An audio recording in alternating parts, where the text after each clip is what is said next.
salaamaaleykum waa Gëm-Gëm salaamaaleykum waa Touba Toul ñu tàmbali benn émission muy nekk La Lumière ñu koy njëkkee ak suñu invité monsieur Issa Diouf ñoom moom moo nekk suñu premier invité tey moom lañ dalal fi nga xam mooy La Lumière dañ koy bàyyi rek mu nuyoo. merci beaucoup Modou Bousso maa ngi lay remercier bu baax a baax di remercier waa Gëm-Gëm TV yëpp si invitation bi. bu ma jógee si loolu maa ngi nuyu aussi waa Touba Toul yëpp di nuyu le premier magistrat de la ville muy le maire monsieur Ahmed Dieye di nuyu également l'ensemble de l'équipe municipale ak conseil yu ñu àndal si liggéey bi yëpp. bon pour présentation bi yaakaar naa du jafe ndax man Issa Diouf laa tudd ñu gën ma xam si Issa Lama bien vrai que dama koy bañ. alors juddoo Touba Toul màggee Touba Toul yaroo Touba Toul nekk consultant en communication nekk conseiller municipal jiite commission partenariat coopération ak communication donc si gàttal daal loolu mooy présentation bi Modou. ok merci Issa présentation bi am na solo trop ñu ngi la ci remercier bu baax. posé waat la sa jaar encore bu fekkee mën nañu ci wax tuuti rek. waaw cursus bi moom mën naa ne comme bépp jeune Touba Toulois école 1 bi la ñu commencé sunu jàng bi ñu paree école 1 ñu dem CM Touba Toul fa lañ def nekk CM ba ñu demee lycée en 2010 2011 ba amee fa bac en 2013 bi ñu yàlla dogal na aussi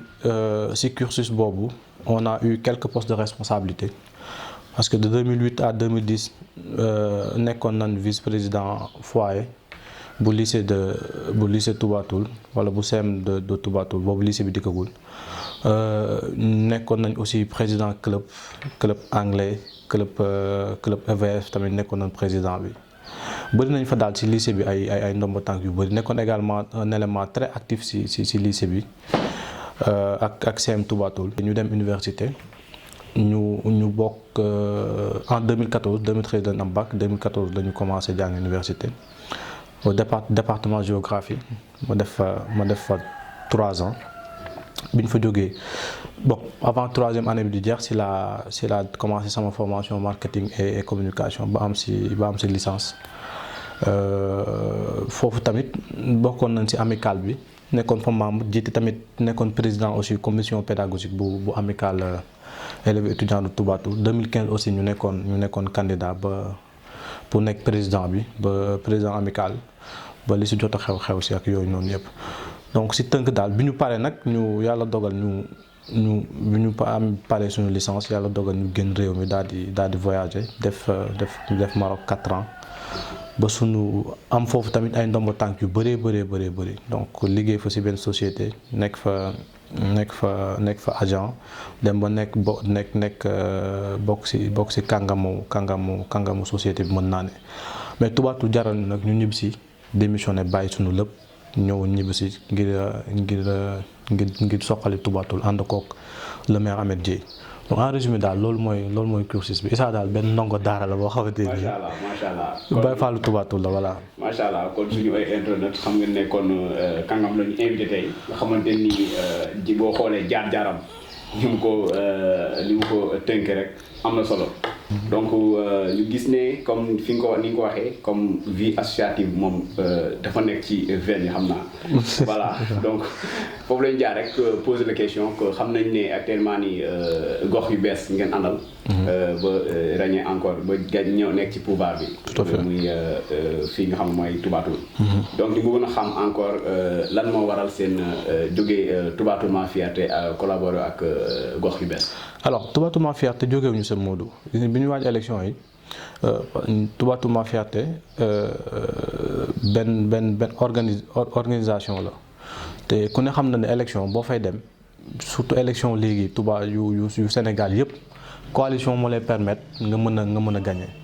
donc si lañ bokkee si coalition gox yu bees mais coalition gox yu bees dafa ëmboon Touba Toul ma fierté ëmb des personnes ressources de Touba Toul ku si mel ni l'honorable député Fat Sène APR la nekk donc amoon na aussi des gens de Pastef ay ñoom Laba Dione ay ñoom Modou Pouy ay ñoom Assane Sène donc c'était une coalition boo xam te ni Touba Toul ma fierté daf si bokk te ki jiite le mouvement di nekk Ameth Dieye nekkoon également le candidat de la coalition gox yu bees ici à Toubatoul mais c'était une coalition boo xamante dafa ëmboon ay partis politiques yu bëri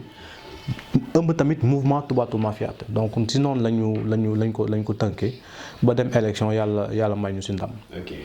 merci donc yàlla may leen si ndam yàlla na leen jig. amiin li nga xam ne mooy population bi li muy xaar ci yoon yotam yàlla neen ko mottali. ci foofu lañu jaar rek ko xam nga ku fol maire am nga loo xamante ni moom nga ko folee. tout à fait daanaka kon amoon nga benn programme boo xamante moom ngeen doon présenter population bi. boo rek ngeen defal ñu ci benn résumé rek ci wàllu programme boobu. programme bi defoon nañ ko si ay fascicules distribué ko toute la population toubatouloise te yaakaar naa ñu ngi koy doxal ku gis tey xar kanamu mairie bi gis xar kanamu Toubatoul gis projet yi nga xamante ni ñu ngi koy mettre en place nga xam ne programme bi ñu ngi koy doxal te li si gën a am solo mooy des programmes boo xamante ni ay borom xam-xam ñoo ko tënkoon ñu proposé ko askanu Toubatoul ñu d'accord seeg ñun ba jox ñu lengay ne ñu doxal leen. te ñu ngi ciy béy waar bu am solo am na yu bëri yoo xamante ni réalisation yu bëri yoo xamante ni def nañ ko commencé nañ ko mettre en place yaakaar naa xam naa di nga ci ñëw si kanam mais programme bi moom ñu ngi koy dérouler sincèrement ñu ngi koy dérouler ni mu waree du loo xam tollatuñ foo xamante ni dañuy toog naan programme lii mooy suñu programme loolu jamonoy campagne ba la. léegi si jox nañ ñu li ñu soxla woon liggéey programme bi si boppam dañ koy traduire à des actes palpables donc si loolu lañu nekk mooy liggéey yi nga xamante ni naal sumb nañ ko si beaucoup de domaines ici à Toubatoul mais pour dikkaat naan programme bi lii ak lii moo nekkoon suñu programme loolu jamono campagne ba la da koy gis comme gars yi programme yi tëral daal di def comme def année durée. ndax yéen da ngeen a fixé daal ne seen programme durant 5 ans ngeen ko bëgg a réaliser. wala waaw ñun bi yàlla dogalee ñu gagné commune bi monsieur le maire dafa lancé un concept daal di koy tuddee les 100 jours donc si 100 jours yooyu noonu 100 jours yi li si des bëreetul donc à partir du 9 février ba 100 jours les 100 premiers jours dañu mettre en place. Un programme boo xamante ni dañ koy appliquer durant toute cette période te loolu si leen nekk di ko appliquer maintenant loolu c'est un programme à court terme xam nga projection am na court terme moyen terme ak long terme loolu bu ñu si paree nag tegaat beneen boo xamante ni également ça sera mën na nekk yeneen autres 100 jours ba 5 ans yi mët mais programme yi nga xamante ni moom lañ tënkoon bu si campagne bi ba proposer ko yooyu dañ koy réaliser durant les 5 ans de notre magistère. bu jeexee nag bu nu askan wi ne yéen wax dëgg yàlla wóolu nañ leen li ngeen ñu diggoon def ngeen ko ñu joxaat yeneen 5 ans tamit ñu defaat beneen programme bu gën a ñoŋ boobu ñu continuer doxal. ok waaw. donc merci donc ñu leen di fàttali nag yéen a ngi seetaan Gëm Gëm TV xamante mooy émission La Lumière ñu leen di fàttali yow tam ngeen abonné encore partager vidéo yi ak aimé yow tam encore da ci am solo. bon ñu jaar ci beneen question bi rek par rapport ak programme rek ñu la doon laaj ndax bi ngeen nekkee ba ngeen toogee ba léegi yan projet ngeen jot a réaliser ak yi nga xamante ni moo nekk en cours. alors loolu dama si sawar a tontu di si sant bu baax a baax du man maa ko wax waa population toubatouloise ñoom ñoo ko wax que ne yëg nañ ne dëkk bi mu ngi bouger te du waa Toubatoul kese même waa extérieur man dafa am samay collègues yoo xamante ni ñu ma nekkaloon fële à l'extérieur woo nañ ma sax di ma féliciter naan ma yow sa dëkk bi moom dafa mel ni fan yéen rek ay commune au Sénégal te loolu monsieur le maire daf si def liggéey bu am solo parce que lu ne fànn kenn du ko jeex programme bi ñu njëkk a def bi ñu ñëwee mooy dañu constater que ne commune bi état civil bi c'était pas informatisé te ku ne xam na ne jamono ji ñu toll informatique dafa am solo li ma la wax di nga xam nga ko bu baax a baax parce que sa domaine la et que Toubatoul war na weesu fu ñuy joxe papier administratif di ko bindee stylo loolu Toubatoul war na ko weesu monsieur le maire si loolu la njëkk a jóg fexe ba jënd des ordinateurs de dernière génération ñu informatiser état civil bi yëpp beneen bi si des mooy extrait mën naa ne am na lu ñu si doon teg loo xamante ni waruñu ko si woon teg dañ ko teggi bi si des mooy cadre de vie dafa dul am solo te nit ñi dañ koy sàggane gis nga Modou gis nga commune boo ko yoree bu mel ni Toubatoul da ngay fexe képp ku fa ñëw si commune mooy chef lieu bi bu ñëwee jox la cër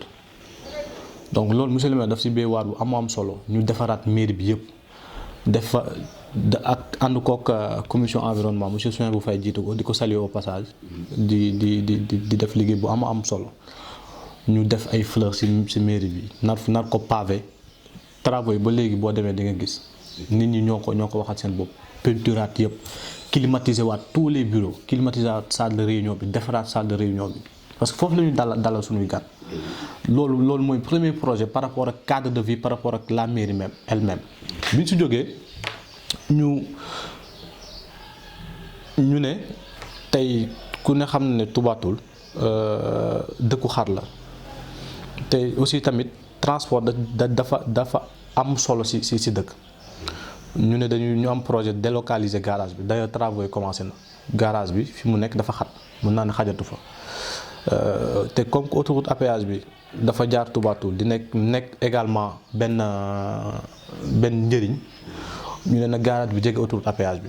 dina permettre transport à l'intérieur de la commune mën a dox dina permettre aussi ñu yokk garage bi gën ko rafetal parce que garage bi wax dëgg yàlla du pour man Touba Toul war na am garage bu gën a rafet bi comprendre nga donc bi ñu paree si loolu aussi waxu xarit sànq maa ngi ko doon souligner ñu ne foofu tamit dama fi indi leeral pour un début nekkul ne daral bi la ñu délocaliser parce que ñu bëri dañ ma si interpeller li ñuy wax mooy fii ak tabaski bi bu tabaski bi di waaj dañu jël lépp luy xar képp kuy jaay xar ñu aménager côté autoroute à péage bi côté boobu noonu si rond point bi côté boobu ñu aménager ko lépp luy jaayam xar foofu lañ koy defee te on envisage également ñu ngi waaj a organiser benn foire internationale du mouton boo xamante nii dina permettre également njaayum xar mi ren éleveurs yi ku si nekk mën si gis sa bopp parce que ay nit dinañ jóge fu ne pour ñëw si foire bi d'ailleurs loolu moo taxoon samedi le maire m'avait donné comme ordre de dem fekke foire bu mel noonu bu doon am Tivaouane donc ma dem sa avec un rapport pour jéem a def la même chose à Touba ou bien plus parce que ñoom laadum kese lañ doon def donc nekk lu am solo réalisation yi aussi am na leneen lu si des mooy que ne tey fexe nan ba dëkk yi nga xamante ni courant jote foon wala lampe mbedd amu foon et tout la commission électrification dem nañ fa yokkal leen seen lampe taal seeni lampe ñoom ñoo ko waxal seen bopp aussi tamit am na des projets yoo xam te c'est à court muy courant Néewraan bi d'ailleurs def nañ fa visite ak le responsable bi war a liggéey courant boobu te yaakaar naa si biir semaine bi liggéey bi dina tàmbali donc projet yi bëri na trop li ñu ci def tamit bëri na. yéene bi am na solo trop. bon am na yoo xamante ne nii jot ngeen ko réaliser am na yoo xamante ne nii yow tam nee nga. bés yéen a ngeen ko def. donc ci wàllu kii bi rek muy toxal garage bi. sûrement am na fu mu jëm. te fi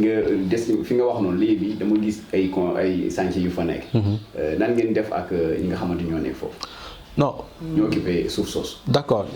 avant tout ku ne xam na ne monsieur le maire loolu ñëpp a ko wax day nit koo xamante ni kuy concerté la moom à chaque fois daan du ma mës a juwaloo wala ma être antagoniste ak sama askan. ñooñu avant ñuy commencer travaux yi parce que travaux yi commencé na dañu waxtaan ak borom kër ya fa am ay borom kër moom daf la waxtaan ak ñoom. ba trouver terrain d'entente trouver consensus moo tax ñu am sañ-sañu commencer travaux yi mais jékki rek ñëw nii jaay doole jël suuf non ñun joobeewuñu noonu donc moom day dem si parce que askan wi ñoom ñoo ñu fol te li ñuy def ñoom lañ koy defal te dafa am benn proverbe bu may dégg muy lu am solo tout ce que tu fais pour moi sans moi et contre moi donc lépp lu ñu si def rek Modou loolu dama bëgg waa xelu Touba Toul yëpp dal si gis nga la woon woni na ñun ay ndaw lan certes mais lépp lu ñuy def dañ siy ànd ak askan wi waxtaan seek ñoom ba trouver si consensus voilà noonu la demee di la yokkal tamit que ne garage bi foofu noonu si côté garage bi mooy place publique boobu noonu dañ koy aménager d'ailleurs lu yàggul dara dinañ commencer travaux yi dañ koy def promenade Touba Touloise déjà ña fa occupé commencé nañ di waxtaan ak ñoom pour ñu xool feneen fu ñu dem wala feneen fu ñu leen mën a yóbbu bu mënee nekk mais place boobu moom dañ koy aménager te bëgg nañ balaa tabaski liggéey bi pare ba ñu inauguré ko bu ñu waaj tabaski loolu lañ bëgg nag loolu mooy suñu yéene mais liggéey bi moom li wëte woon mooy financement bi taxaw na si leadership bu maire parce que loolu moom moo ko dem uuti du bokkuloon si budget Touba Toul moom moo dem ak ses relations ak bëgg gi mu bëgg Touba Toul mu dem uuti financement bi yaakaar naa toll na si 20 millions bu ëppul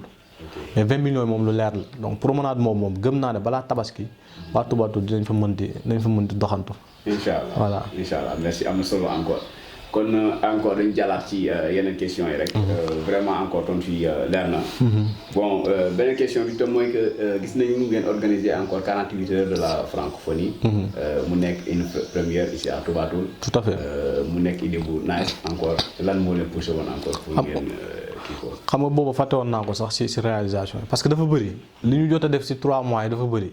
jaayu ñu nag te yàlla buñ ci gis suñu bopp comme ni ko maire di waxee parce que loolu sax mooy sunu rôle liggéey moo ñu war 48 heures francophonie yi d'ailleurs maa ngi ciy remercier aussi ñi jiite woon organisation bi en l'occurrence docteur Djeri Ngom ak Baye Mame Goor dafa nekkoon lu am solo parce que événement yu demee noonu day gën a jëmmal Touba Toul xam nga francophonie du organisation bu ndaw te ku ne xam na ne francophonie bi am na benn réussite te am na njeexintal parce que bi mu jeexee fexe nañ ba ñoom may nañu ay livres lycée bi ba def remise bi ba ñu publier ko ci suñu page Facebook pour permettre aujourd'hui que niveau français élèves yi gën a yokku ñoom tamit bi ñu ñëwee wan nañ leen ñun lan mooy culture Touba Toul ak hospitalité Touba Toul mu nekkoon vraiment une réussite ñoom également ñu saluer ko bu baax a baax. vraiment am na solo parce que comme événement yu mel noonu day gën encore wane image Touba Toul. tout à fait donc ñu jëmaat encore ci beneen événement muy 72 heures muy JFR. nga ñu bëggoon rek nga encore nga indi dikkal ñu ci wàllu programme bi ak par rapport ak organisation bi waral ngeen organiser ko. waaw JFR bi day programme bu am solo parce que bii mooy 2e édition yi mais bon bokkul parce que bu daaw bi boobu dafa fekkoon ñuy ut boobu fekkagu ñu nekk ñu yor commune bi. ok donc 2e édition. bii mooy 2e édition bi. donc da ngeen ko doon organiser avant ngeen. organiser woon nañ ko daaw. mais bu daaw bi fekkul woon ñu yor commune bi boobu mouvement kese lañu yoroon si mouvement lañ ko organiser woon mais bu ren bi. quand même dina ala daaw xam nga lu tax ma wax la ko parce que il y aura la présence effective du ministre de la femme en l'occurrence madame Ndeye Saly Diop Dieng te moom lañ ko marrainel moom mooy marraine d'honneur bi d'ailleurs parrain d'honneur bi di Abdoulaye Daouda Diallo alors journée yooyu day journée yu am solo Modou xam nga lu tax ma wax la ko parce que daaw bi ñu ko defee ñu jànkal jigéen ñi naka la ñuy defaree saabu di si remercier de passage Mame Tening Diouf parce que moom moo di jàmbaar dëgg di nit ko di jigéen gu mën góor di liggéeykat parce que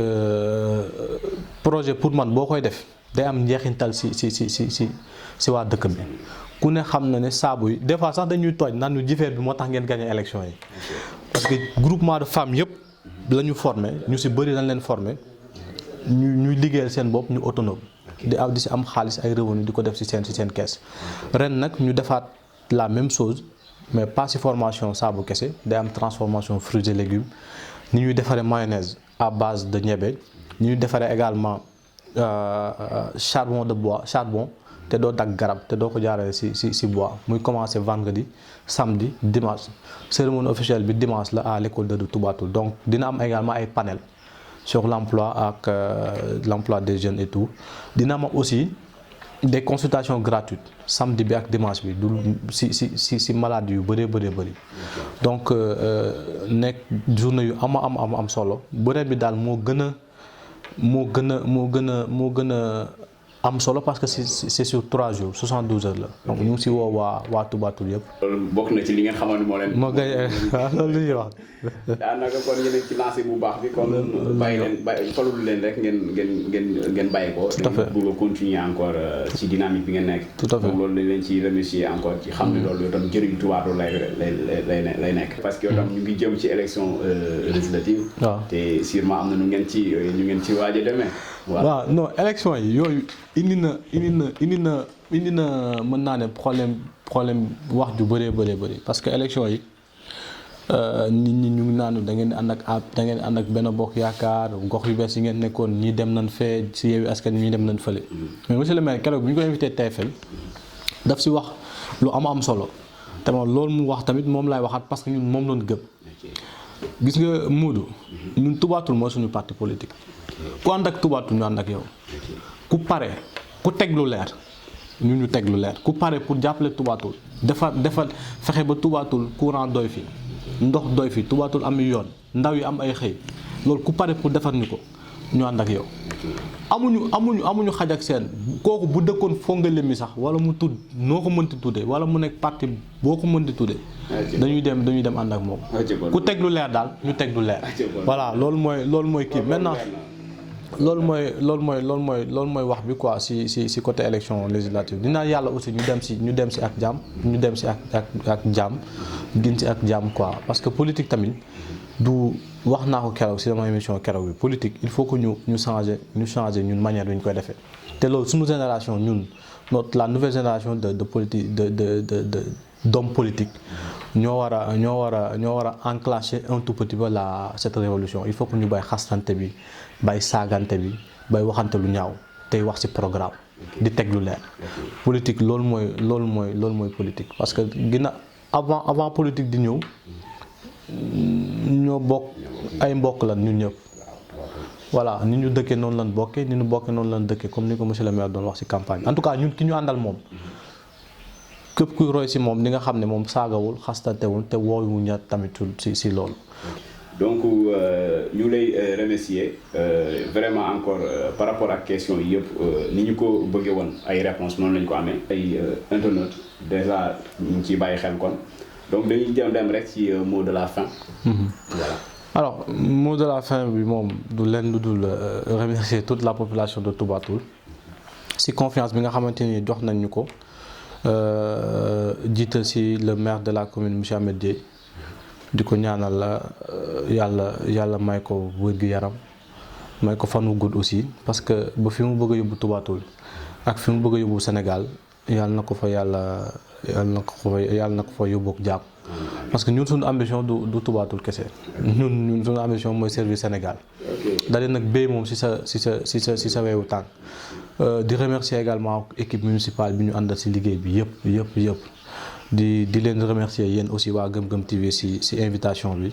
di wax que ne di lancer un appel rek pour ñu jàppale sur les chaînes YouTube notre presse locale en tout cas ñu jàppale leen bu baax a baax parce que yéenay sunu fierté voilà Toubatoul mooy sunu fierté mais yéen tamit sunu fierté ngeen di leen remercier bu baax a baax di nuyu ñëpp ñi nga xamante ni ñu ngi doon teewlu donc di wax que ne émission bi am na solo lépp lu ci jub dogalu yàlla la lépp lu ci dëng tamit maa ngi koy jégalu mëtta di doomu aadama la waaye bëgg ma ko woon noonu. jërë ngeen jëf. ok am na solo kon merci beaucoup Issa Diouf nga xam ne moo nekk conseiller fii nga xam ne mooy mairie de Toubatoul. donc ñu ngi leen di sant di leen gërëm yéen a ngi àndoon ak waa Gëm Gëm TV ci émission La Lumière ñu comme ni ñu ko faral di defee rek ñu leen joxal rendez-vous encore ci beneen numéro